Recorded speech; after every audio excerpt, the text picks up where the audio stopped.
जय भगवान शिव, जय माता पार्वती। भक्तों, आप सभी को 2025 में आने वाले संतान सप्तमी व्रत की ढेर सारी शुभकामनाएं। भक्तों, आज की वीडियो बहुत ही ज्ञानवर्धक वीडियो रहने वाली है। आज हम आपको इस वीडियो में बताएंगे कि संतान सप्तमी या मुक्ता सप्तमी व्रत जो है वह कब किया जाएगा। बहुत से लोग कंफ्यूजन की स्थिति में है कि व्रत 29 अगस्त को रखा जाएगा या 30 अगस्त को। कुछ लोगों के मन में प्रसन्न है कि 27 को तो आशी पंचमी है, तो यह व्रत कब है। आज हम आपकी इसी कंफ्यूजन को दूर करेंगे। बहुत सारे लोग इसे ललिता सप्तमी के नाम से भी जानते हैं। व्रत साल 2025 में कब रखा जाएगा, किस दिन रखा जाएगा, शुभ मुहूर्त क्या रहेगा, पूजा विधि क्या रहने वाली है, जो चांदी की चूड़ी है वह अगर हम ना बनवा पाए तो क्या करें। इसके साथ ही साथ जो चूड़ियां हैं वह इकट्ठा हो जाती है, तो उनका हमें क्या करना चाहिए। इस साल नई चूड़ी बनेगी या नहीं बनेगी, व्रत के नियम और इस व्रत में कौन कौन सी सावधानियां रखनी चाहिए और क्या खाना है क्या नहीं खाना है, इसी से संबंधित इन संपूर्ण प्रश्नों का जवाब जो है वह इस वीडियो में आप सबके साथ शेयर करेंगे। तो इसके लिए आपको वीडियो को पूरा ही देखना होगा, तभी आपको सही सटीक जानकारी प्राप्त होगी। और यदि जानकारी थोड़ी सी भी अच्छी लगे तो चैनल को जरूर सब्सक्राइब करें, ताकि इसी प्रकार की और भी ज्ञान से भरपूर जानकारी आपको प्राप्त होती रहे। तो चलिए वीडियो को कर लेते हैं शुरू और जान लेते हैं संतान सप्तमी व्रत के बारे में। समस्त महत्वपूर्ण जानकारी तिथि के दिन किया जाता है साल 2025 में, यानी कि अभी इसी वर्ष जो संतान सप्तमी का व्रत है वह 30 अगस्त को रखा जा रहा है। जैसे कि हमने आपको शुरू में ही बता दिया, फिर से बता देता हूं। इस व्रत को मुक्तावरण संतान सप्तमी व्रत के नाम से भी जाना जाता है। यह व्रत विशेष रूप से संतान प्राप्ति, संतान रक्षा और संतान की उन्नति के लिए किया जाता है। इस व्रत में भगवान शिव, माता पार्वती और गणेश भगवान की विधिवत रूप से पूजा दर्शन की जाती है। भाद्र पक्ष के तिथि को यह दिन व्रत होता है और किस प्रकार से इस व्रत को करना चाहिए। उसे दिन महिलाओं को अच्छे से स्नान ध्यान करना चाहिए और व्रत का संकल्प लेना चाहिए। इसके साथ ही साथ भगवान जो शिव परिवार है उनको एक अलग से चौकी में बैठना चाहिए और नियमित रूप से जो उनकी पूजा है वह करना चाहिए। अब पूजन के लिए जैसे आप पूजा करते हैं, अक्षत्र, धूप, दीप, नगर, सुपारी, नारियल, इन सारी चीजों को चढ़ाना चाहिए और 7 पूरे माता पार्वती की और 7 पूरे स्वयं की बनाए जाते हैं।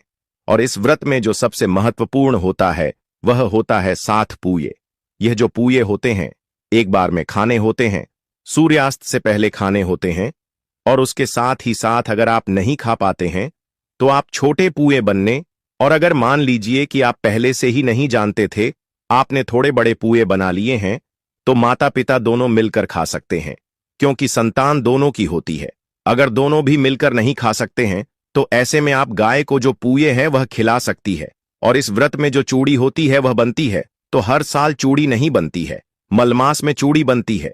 जिस साल खरमास, अधिक मास या मलमास पड़ता है उसे साल नई चूड़ी सामने की बनवा जाती है। और इसके साथ ही साथ अगर आपका बजट गड़बड़ा रहा है, जो कोई नहीं बनवा सकता है, तो आप नहीं बनवा पाए हैं, तो कलावा में या पीले रंग के 7 गांठे लगाकर आप व्रत रख सकती है।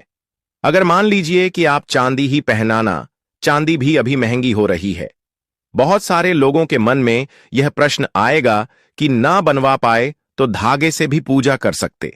इसके साथ ही साथ अगर चूड़ियां बहुत ज्यादा इकट्ठा हो गई हैं, जो महिलाएं काफी सालों से व्रत रखते हुए आ रही हैं और हर व्रत पर एक नई चूड़ी खरीदती हैं, तो पैर का कोई भी गहना नहीं बनवाया जाता है।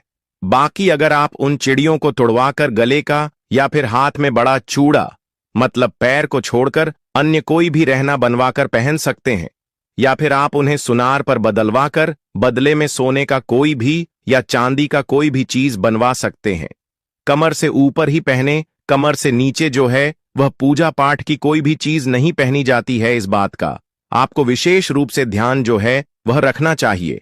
जो भी माताएं बहनें संतान से वंचित हैं वह इस व्रत को कर सकती हैं।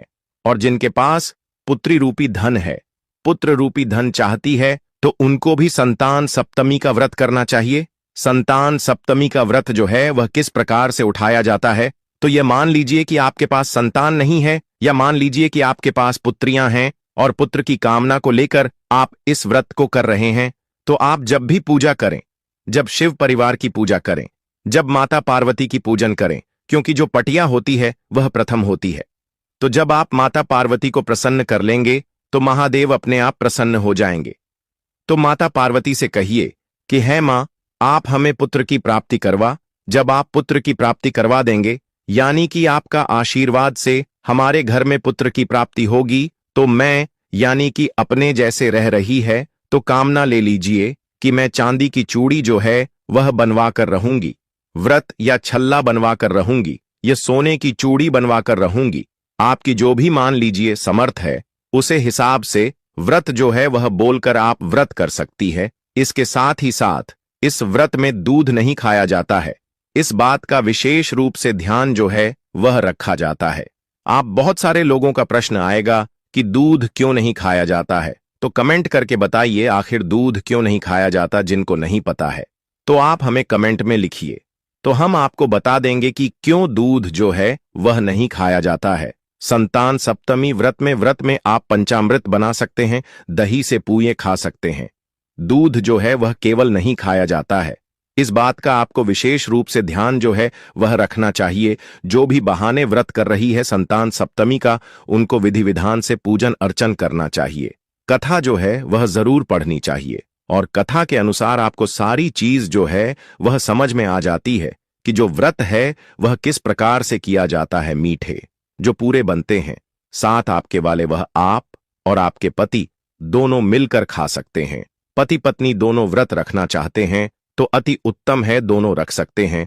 और यदि पत्नी रखती हैं तो आधे आधे पूरे अगर नहीं खाए जा रहे हैं तो आप जितना आपसे बनता है खा लीजिए। पति भी वह पूरे खा सकते हैं, बच्चों को यह पूरे नहीं दिए जाते हैं। इस बात का विशेष रूप से ध्यान रखें, क्योंकि बच्चों के लिए व्रत करते हैं तो बच्चों की कोई भी चीज जो है जो पूरे हैं, या कोई भी प्रसाद जो है, मान लीजिए ऐसा प्रसाद जो हम स्वयं कहते हैं, वह हमें बच्चों को नहीं पकड़ता। चाहिए जो 7 पूये माता पार्वती के लिए बनते हैं वह आप प्रसाद स्वरूप वितरित कर सकते हैं, घर के लोग खा सकते हैं।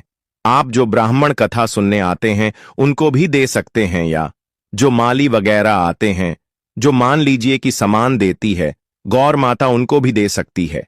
या आप मान लीजिए कि आपके घर में भी कोई नहीं है, आप अपने ही नहीं खा पी हैं, बहुत मुश्किल हो रही है, तो ऐसे में वह भी आप गाय को खिला सकती हैं। यह प्रसाद स्वरूप वितरित कर सकती है, वह कर सकती है। तो इस प्रकार से इस व्रत को किया जाता है। पूजा सुबह सुबह नहीं होती है, पूजा बीच के समय होती है, यानी कि 10-11 बजे से जो पूजा है वह स्टार्ट होती है। 1-2 घंटे पूजा में आराम से लग जाते हैं। तो चलिए अब हम आपको बता देते हैं कि पूजा का शुभ मुहूर्त क्या है, क्योंकि शुभ मुहूर्त में किया गया कोई भी उपाय कभी निष्पादन नहीं जाता। संतान सप्तमी व्रत 2025 इस वर्ष 30 अगस्त शनिवार को रखा जाएगा। पंचांग के अनुसार सप्तमी तिथि 29 अगस्त को रात 8:25 से प्रारंभ होकर 30 अगस्त को रात 10:46 तक रहेगी। इस दिन व्रत और पूजा का सर्वश्रेष्ठ समय पूर्वाह्न का मध्यकाल माना गया है, जो इस वर्ष सुबह 11:05 से दोपहर 12:47 तक है। इसे मुख्य शुभ मुहूर्त मध्याह्न काल कहा गया है। यदि किसी कारण से साधक इस निर्धारित मुहूर्त में पूजा न कर पाएं, तो वे दिन भर में सूर्योदय से लेकर दोपहर तक के किसी भी समय या अपराह्न काल दोपहर 1 बजे से 3 बजे तक में भी श्रद्धापूर्वक पूजा कर सकते हैं, क्योंकि सप्तमी तिथि का प्रभाव पूरे दिन मान्य रहता है। इस व्रत में प्रातः स्नान के बाद संकल्प लेकर सूर्यदेव, भगवान शिव, पार्वती और श्री कृष्ण की विधिपूर्वक पूजा की जाती है। संतान सुख और संतान की दीर्घायु के लिए विशेष प्रार्थना की जाती है, और संतान सप्तमी व्रत कथा का श्रवण या पाठ अनिवार्य माना गया है। व्रतधारी पूरे दिन निराहार या फलाहार रहकर संध्या समय पूजा और कथा पूर्ण करने के बाद दान दक्षिणा देकर व्रत का समापन करते हैं। व्रत पारण का सही समय 30 अगस्त की रात को सप्तमी समाप्ति यानी 10:46 के बाद, या 31 अगस्त की सुबह सूर्योदय के बाद शुद्ध आहार से किया जा सकता है। इस प्रकार यदि कोई शुभ मुहूर्त चूक भी जाए तो दिन भर तिथि रहने तक पूजा मान्य है, और सबसे आवश्यक है संतान के कल्याण की भावना और पूर्ण श्रद्धा के साथ व्रत का पालन करना। इस प्रकार को आपको शुभ मुहूर्त देखकर ही पूजा को आरंभ करना है और हो सके तो शुभ मुहूर्त में ही समाप्त करके व्रत का पारण कर लेना है। अब हम आपको संतान सप्तमी की पूजा विधि के बारे में बता देते हैं कि घर पर महिलाएं इस पूजा को कैसे करना है, क्या क्या सामग्री है जो आपको एकत्रित करना है और किस प्रकार से पूजा को करना है। तो बड़े ही ध्यान से आपको इस जानकारी को सुनना है, अन्यथा आपसे पूजा विधि छूट सकती है। तो चलिए पूजा विधि आरंभ करते हैं। संतान सप्तमी व्रत की पूजा के लिए सबसे पहले प्रातःकाल सूर्योदय से पूर्व उठकर स्नान करें और स्वच्छ वस्त्र धारण करें। इसके बाद घर के पूजा स्थल या स्वच्छ स्थान पर पीले या लाल वस्त्र बिछाकर एक चौकी स्थापित कर चौकी पर भगवान सूर्यदेव, भगवान शिव पार्वती और श्री कृष्ण संतान गोपाल की मूर्ति अथवा चित्र स्थापित करें। यदि मूर्ति उपलब्ध न हो तो गंगा जल से शुद्ध किए हुए कागज पर बने चित्र भी रख सकते हैं। पूजा सामग्री में गंगा जल, अक्षत, चावल, रोली, हल्दी, कुमकुम, चंदन, कलावा, सुपारी, नारियल, लौंग, इलायची, कपूर, धूप, दीपक, पंचामृत, शहद, दूध, दही, घी, गुड़, मिश्री, मौसमी फल, खीरपुरी, फूलमाला, तुलसी दल, लाल वस्त्र, बेलपत्र, दूर्वा और प्रसाद हेतु मिठाई एकत्रित करें। सबसे पहले पूजा स्थल और मूर्तियों पर गंगा जल का छिड़काव करके शुद्धिकरण करें और संकल्प लें कि मैं अमुक नाम संतान सप्तमी व्रत का पालन कर रहा हूं, संतान की दीर्घायु, सुख, समृद्धि और स्वस्थ जीवन की कामना हेतु। फिर दीप प्रज्वलित करें और धूप बत्ती अर्पित करें। अब भगवान सूर्यदेव को अर्घ्य दें। तांबे के लोटे में जल, लाल फूल, अक्षत, गुड़ और रोली डालकर सूर्य की ओर मुख करके 3 बार जल अर्पित करें और एयुएम घृणी सूर्याय नमः मंत्र का जप करें। इसके बाद भगवान शिव और माता पार्वती को बेलपत्र, आक की माला, धतूरा, फल और जल अर्पित करें तथा शिव मंत्र एयुएम नमः शिवाय और माता पार्वती के मंत्र एयुएम पार्वतीय नमः का जाप करें। फिर संतान गोपाल भगवान बालकृष्ण स्वरूप की पूजा करें, उन्हें दूध, दही, माखन, मिश्री का भोग अर्पित करें, तुलसी दल चढ़ाएं और एयुएम नमो भगवते वासुदेवाय मंत्र का जप करें। इसके उपरांत संतान सप्तमी व्रत कथा का श्रवण करें या परिवार सहित सुनाएं, क्योंकि कथा श्रवण को ही व्रत की आत्मा माना गया है। कथा पूर्ण होने के बाद आरती करें, पहले सूर्यदेव की, फिर शिव पार्वती की और अंत में श्री कृष्ण संतान गोपाल की आरती। आरती के बाद सभी देवताओं को नैवेद्य अर्पित करें और प्रसाद बांटें। इस व्रत में दिन भर निराहार या फलाहार रहना श्रेष्ठ है, परंतु यदि स्वास्थ्य अनुमति न दे तो केवल फल, दूध और जल ग्रहण करें। संध्या समय पुनः दीपक जलाकर देवताओं का स्मरण करें, संतान गोपाल मंत्र का जाप करें और संतान के कल्याण के लिए प्रार्थना करें। व्रत का पारण सप्तमी तिथि समाप्त होने के बाद या अगले दिन सूर्योदय के पश्चात किया जाता है। पारण के लिए पहले भगवान को नैवेद्य अर्पित करें, उसके बाद स्वयं शुद्ध आहार ग्रहण करें और ब्राह्मण या जरूरतमंद को दान, दक्षिणा तथा अन्न वस्त्र अवश्य दें। इस प्रकार श्रद्धा और पूर्ण विधि से संतान सप्तमी व्रत करने से संतान को दीर्घायु, उत्तम स्वास्थ्य, ज्ञान, सुख और सौभाग्य प्राप्त होता है तथा दंपत्ति के जीवन में संतान सुख की सभी बाधाएं दूर हो जाती हैं। इस प्रकार से आपको संतान सप्तमी व्रत की पूजा को संपूर्ण कर लेना है ताकि माता पार्वती और भगवान भोलेनाथ का आशीर्वाद आपको प्राप्त हो सके और आपकी जो भी मनोकामना है, जो भी इच्छा है, वह तुरंत ही पूर्ण हो सके। जिस मनुष्य के ऊपर माता पार्वती महादेव का आशीर्वाद पड़ जाता है, उसे मनुष्य के सभी दुख, दर्द, कष्ट, समस्याएं हमेशा के लिए समाप्त हो जाते हैं। संतान सप्तमी व्रत का फल अत्यंत महत्वपूर्ण और कल्याणकारी माना गया है। मान्यता है कि जो माता पिता संतान की प्राप्ति के इच्छुक होते हैं, उनके लिए यह व्रत अमोघ फलदायी होता है, क्योंकि इस व्रत के प्रभाव से दंपत्ति को योग्य और सुंदर संतान की प्राप्ति होती है। वहीं जिनके घर में पहले से संतान है, उनके लिए यह व्रत उस संतान की दीर्घायु, उत्तम स्वास्थ्य, रोग शोक से रक्षा, विद्या और बुद्धि की वृद्धि तथा जीवन में सफलता और समृद्धि सुनिश्चित करता है। कहा जाता है कि संतान सप्तमी का व्रत करने से संतान पर आने वाली अकाल मृत्यु की आशंका समाप्त हो जाती है। संतान के जीवन से रोग, दरिद्रता और दुर्भाग्य दूर होते हैं। यदि संतान किसी कारणवश जीवन में संकटों से घिरी रहती है, तो यह व्रत उन संकटों को भी दूर करने में सहायक होता है। इस व्रत से संतान के स्वभाव में सौम्यता, सदाचार और धार्मिकता आती है और वह माता पिता का नाम रोशन करने वाली बनती है।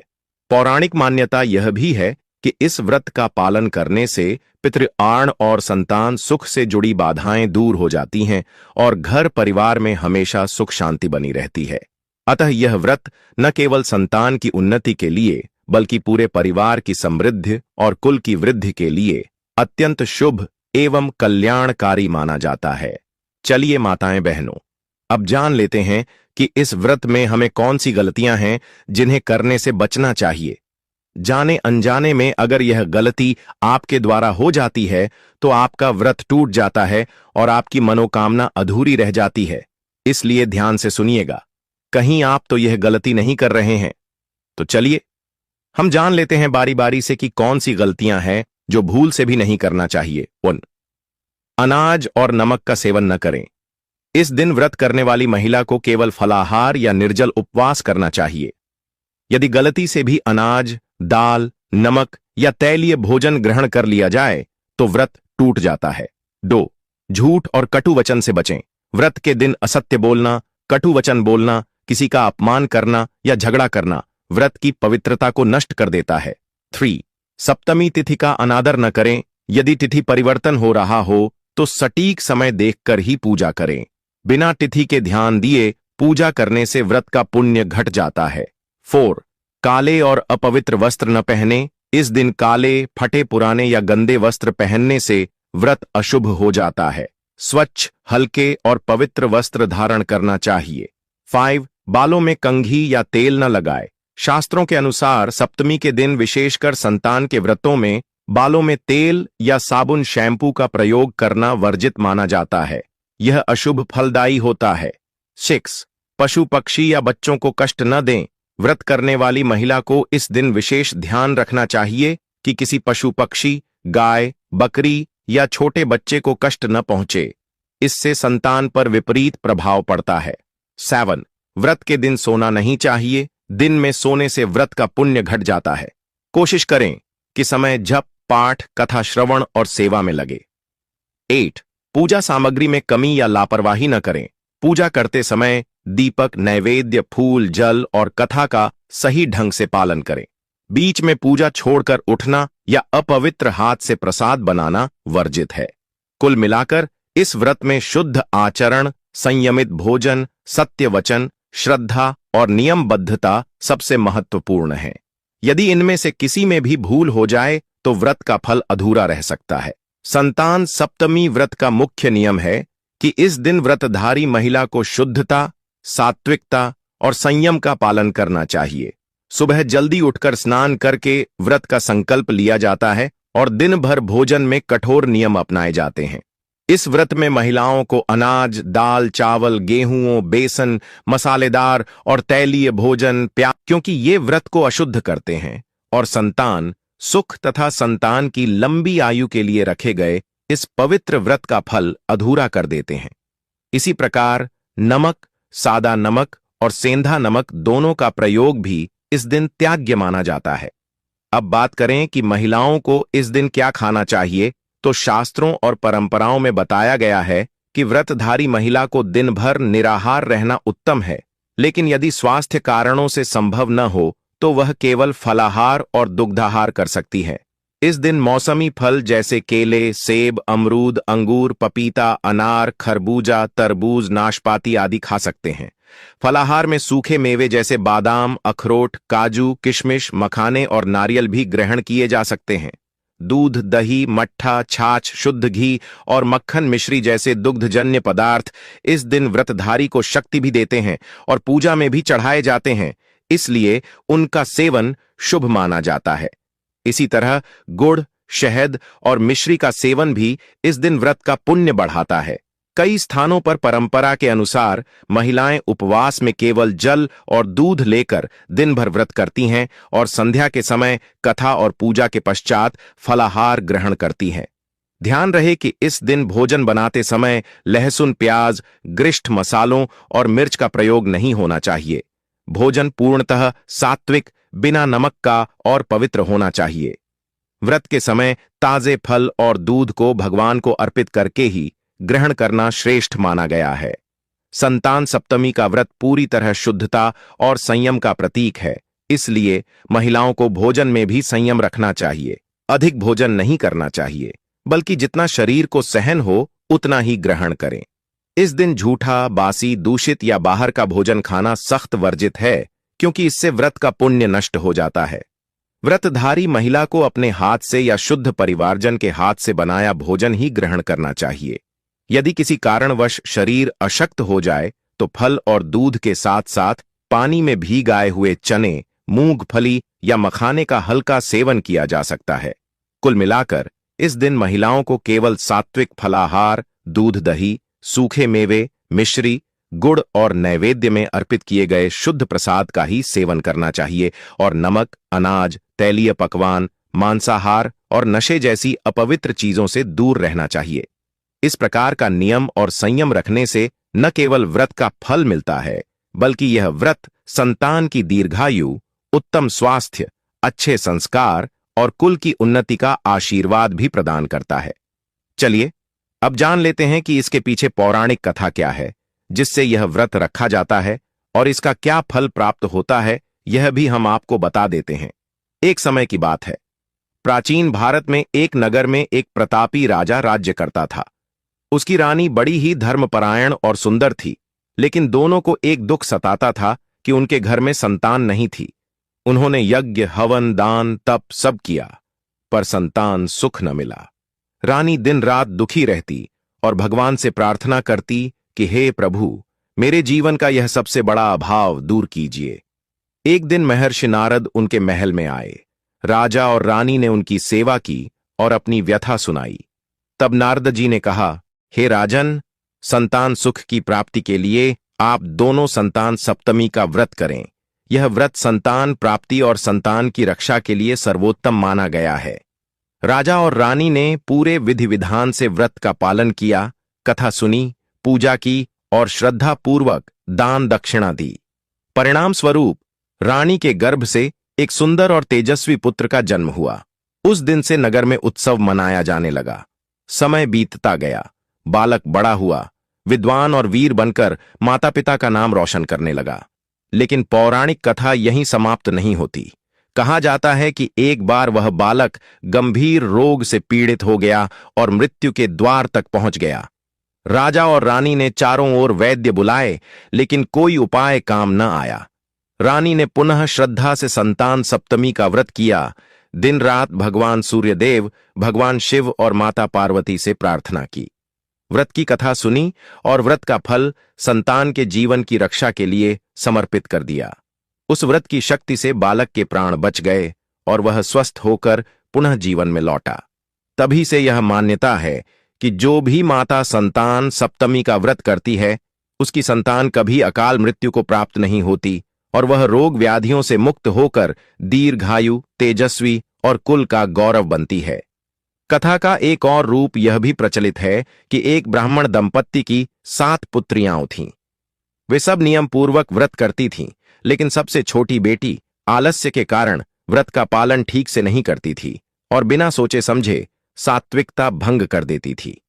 समय आने पर सभी बहनों के घर संतान सुख हुआ, किंतु छोटी बहन की संतान बार बार जन्म के बाद मृत्यु को प्राप्त हो जाती थी। तब उसने अपनी गलती को स्वीकार किया और सच्चे मन से संतान सप्तमी व्रत करना शुरू किया। परिणाम स्वरूप उसके घर भी एक स्वस्थ और सुंदर संतान ने जन्म लिया।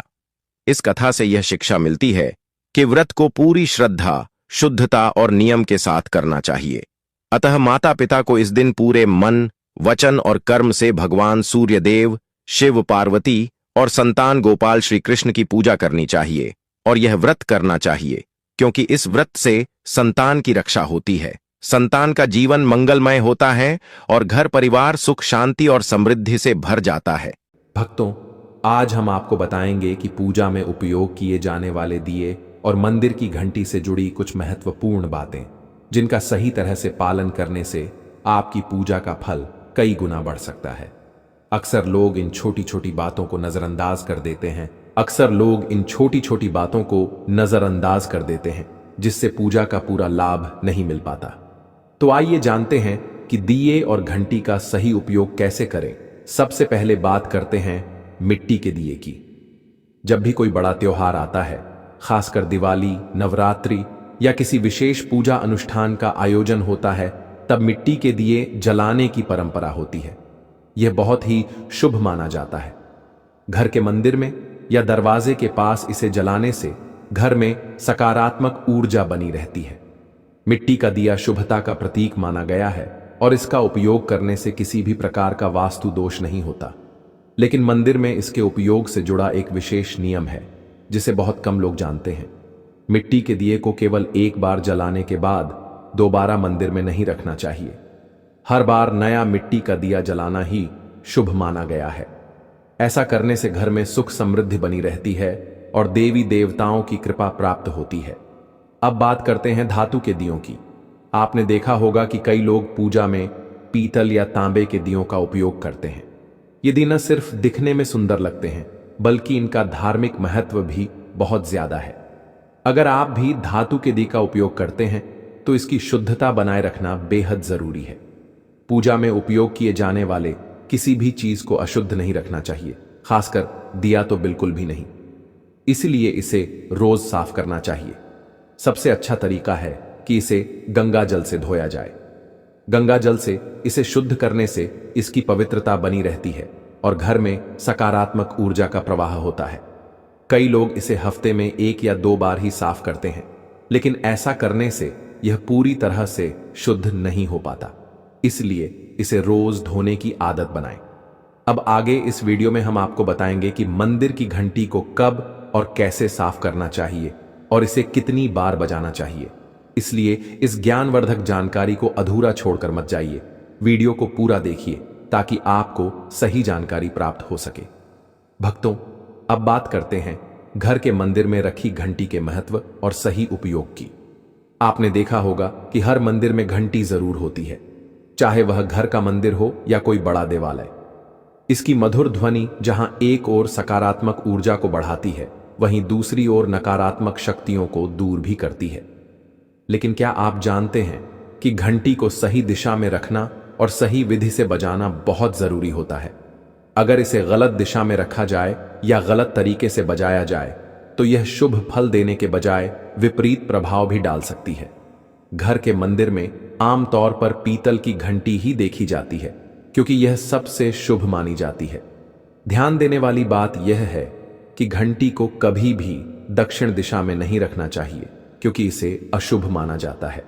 इसे हमेशा पूजा स्थल के पास या मंदिर के प्रवेश द्वार पर रखना चाहिए। इससे जब भी आप मंदिर में प्रवेश करें तो सबसे पहले घंटी बजाकर भगवान को अपनी उपस्थिति का एहसास करा सकें। सबसे उत्तम घंटी वह होती है जिस पर गरुड़ की नक्काशी बनी हो, जिसे गरुड़ घंटी कहा जाता है। यह घंटी विशेष रूप से शुभ मानी जाती है और इसकी ध्वनि घर के वातावरण को अत्यंत पवित्र बना देती है। अब जानते हैं कि घंटी को कितनी बार और कब बजाना चाहिए। जब भी भगवान को भोग लगाएं तो घंटी को 5 बार बजाना चाहिए। ऐसा करने से भगवान प्रसन्न होते हैं और भोग को शीघ्र स्वीकार करते हैं। लेकिन पूजा के दौरान घंटी को जोर से या बहुत देर तक लगातार नहीं बजाना चाहिए। इसे केवल 3 बार बजाना चाहिए, वह भी शांति और श्रद्धा के साथ। घंटी हमेशा दाहिने हाथ से ही बजाएं और इसे बजाते समय आपका मुख पूजा स्थल की ओर होना चाहिए। घंटी से जुड़ी एक और महत्वपूर्ण बात यह है कि इसे केवल सुबह की पूजा में ही बजाना चाहिए। शाम की पूजा में घंटी बजाना अच्छा नहीं माना जाता। ऐसा करने से घर में शांति भंग हो सकती है और पूजा का पूर्ण फल नहीं मिल पाता। इसलिए इस नियम का पालन करके आप अपनी पूजा को अधिक फलदायी बना सकते हैं। अब एक और महत्वपूर्ण बात, जब भी आप किसी मंदिर जाते हैं, खासकर घर के बाहर के मंदिर में, तो मंदिर में प्रवेश करते ही घंटी बजानी चाहिए। इसका अर्थ होता है कि आपने भगवान के दरबार में प्रवेश कर लिया है और अब आप उनकी पूजा आरंभ करने जा रहे हैं। लेकिन जब आप मंदिर से बाहर निकलें तो घंटी बजाने की आवश्यकता नहीं होती। घंटी बजाने का भी एक विशेष संकेत होता है।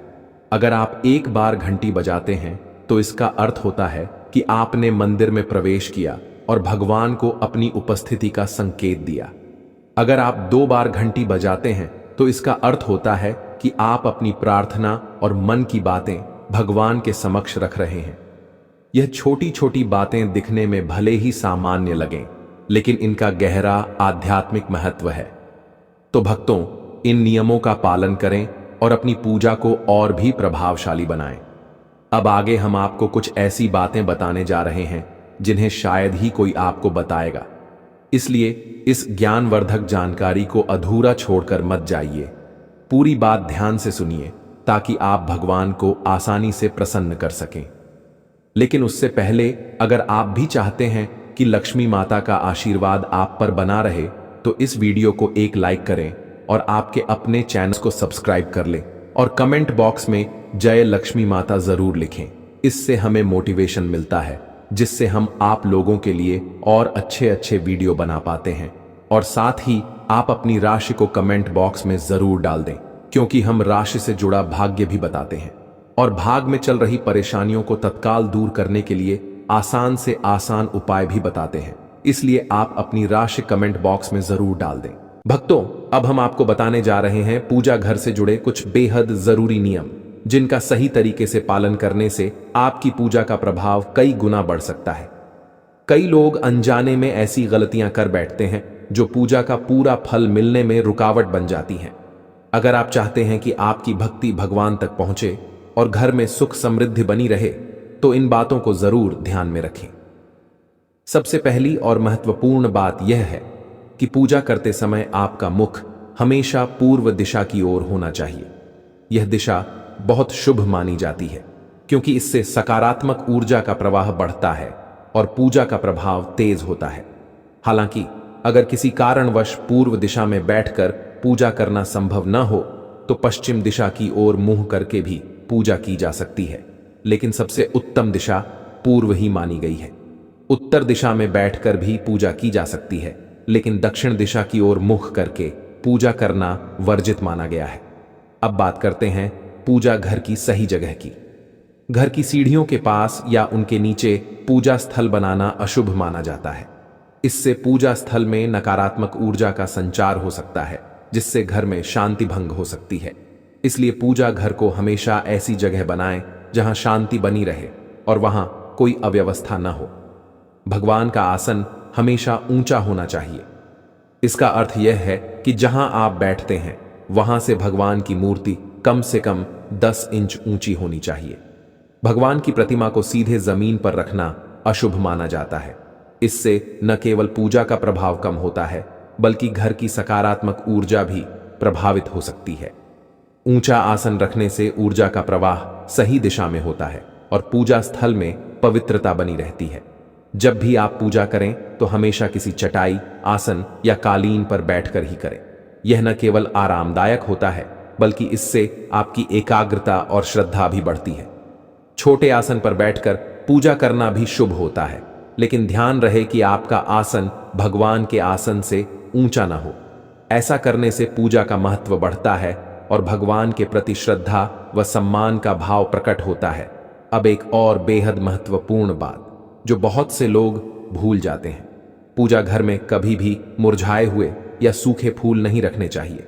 अगर फूल काले पड़ जाएं या सूख जाएं तो उन्हें तुरंत हटा देना चाहिए। ऐसे फूल पूजा में उपयोग करना अशुभ माना जाता है और यह नकारात्मक ऊर्जा को बढ़ा सकता है। जब भी फूल मुरझा जाएं तो उन्हें किसी पेड़ के नीचे डाल दें या मिट्टी में दबा दें। इससे घर की पवित्रता बनी रहती है और सकारात्मक ऊर्जा का प्रवाह बढ़ता है। अब आते हैं एक बेहद जरूरी सवाल पर, क्या सोने वाले कमरे में पूजा घर बनाया जा सकता है?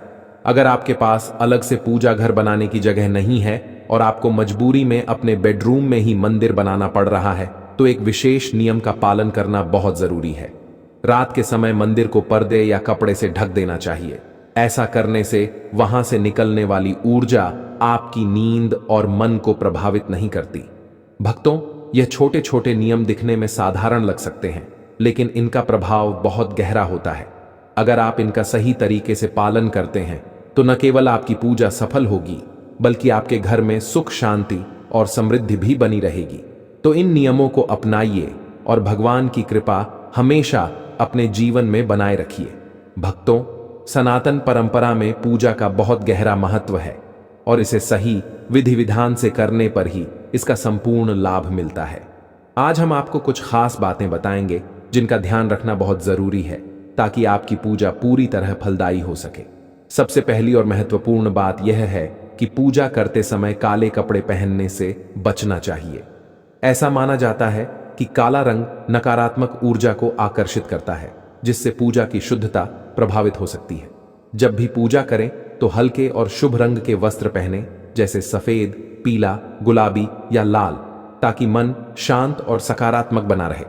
अब बात करते हैं घर के पूजा स्थल की। कई लोग घर में एक से ज्यादा देवी देवताओं की तस्वीरें या मूर्तियां रख लेते हैं, लेकिन यह सही नहीं है। पूजा स्थल में किसी भी देवी देवता की सिर्फ एक ही मूर्ति या तस्वीर होनी चाहिए। अगर एक से ज्यादा मूर्तियां या तस्वीरें होती हैं तो उनकी ऊर्जा आपस में टकरा सकती है, जिससे पूजा का प्रभाव कम हो सकता है। इसलिए भगवान की उपस्थिति को केंद्रित और प्रभावी बनाने के लिए केवल एक ही तस्वीर या मूर्ति रखें। शिवलिंग को घर में रखना बेहद शुभ माना जाता है, लेकिन इसे रखने के कुछ नियम भी हैं। शिवलिंग को हमेशा उत्तर या पूर्व दिशा में रखना चाहिए ताकि इसकी ऊर्जा पूरे घर में सकारात्मक प्रभाव डाल सके। साथ ही इसे किसी भी गंदे या ज्यादा हलचल वाले स्थान पर न रखें। अगर आप शिवलिंग की सही विधि से पूजा करते हैं तो घर में सुख, समृद्धि और शांति बनी रहती है। भगवान की मूर्तियों और तस्वीरों का विशेष ध्यान रखना चाहिए।